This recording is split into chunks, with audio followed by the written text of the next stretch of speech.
Welcome to Women's Health Wednesday. I'm Whitney Tate, and joining me today is Dr. Michael Holland of Southeast Obstetrics and Gynecology at Women's First. Our topic for discussion today centers on birth control. Thank you for joining us, Dr. Holland. Thank you. It's my pleasure. What are my birth control options and what are some new options? So there are several.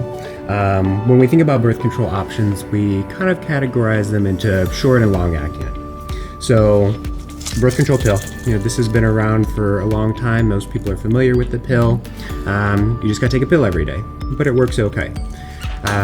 From there, there's a patch that's good for a week at a time.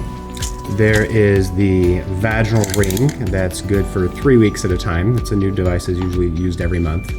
The newest product out is actually could be used an entire year. So it's meant to be used for 13 cycles. It's worn for 3 weeks, taken out, have a period, and then put back in.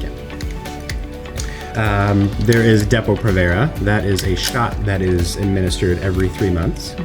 And then from there we get into longer acting things. So we get into the Nexplanon, which is this little rod that goes underneath the skin, and the longer acting IUDs.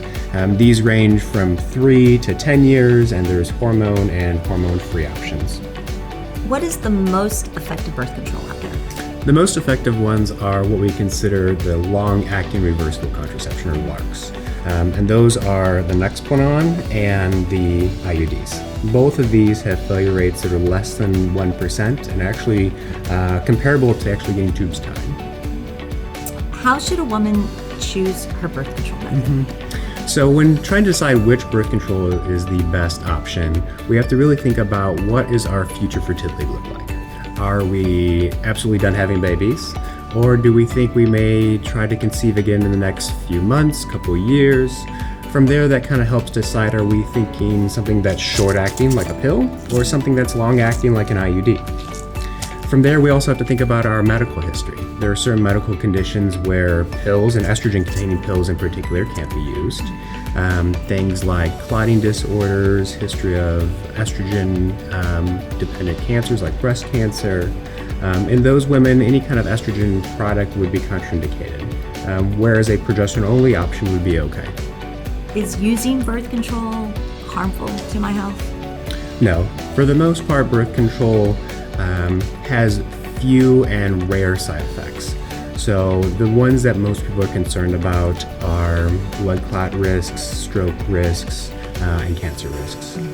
Most of those come around the estrogen-containing component. So as we talked about, clotting risk usually comes from some underlying condition. And if it's going to happen, it's going to happen the first few months. That risk, although increased, is very low. You're actually more likely to get a blood clot from just being pregnant. So by protecting pregnancy, yes, the numbers are higher, but much lower than actually being pregnant itself. A lot of these also reduce the risk of other things that would be beneficial to your health. So they reduce the risk of ovarian cancer, endometrial cancer, colon cancer. So taken as a whole, overall, there's a lot of benefits compared to the small amount of risk that comes with birth control. Should birth control change as a woman ages? For the most part, most women can stay on the same birth control. The things that may change that if there are new risk factors for blood clots. So we use age 35 as a cutoff for some health risks. So for example, a woman who smokes and is over 35 shouldn't be taking an estrogen-containing birth control. But again, in that case, we would use a progesterone-only pill, which is a lot of products that we already use. That's Depo, and that's the Nexplanon, and that's the IUD, which are already very common in being used. So for most women, no, it doesn't change anything. But just with age, they may develop new risk factors that you would then have to talk to your doctor about changing. When is it safe to discontinue using birth control? Birth control can really be discontinued at any time if the desire is to get pregnant. There's no need to wean off of it or slowly stop it. The pills can be stopped. The Nexplanon or the IUD, you would have to make an appointment for it to be removed. From a preventing pregnancy standpoint, really at any time there's still a risk, although low, you could still get pregnant up until menopause. So if that is still a concern, then you can continue on until menopause happens and there's essentially no eggs left to be fertilized. Can using birth control help with periods? Absolutely. And a lot of the time, that's what we use them for versus contraception. And even women who've had tubals, or husbands have had a vasectomy, we still use birth control to help regulate menses. So whether it be a pill, whether it be an IUD, a ring, most of these options we use can help stabilize hormones, they keep them steady state, and can either make periods go away altogether or just make them lighter.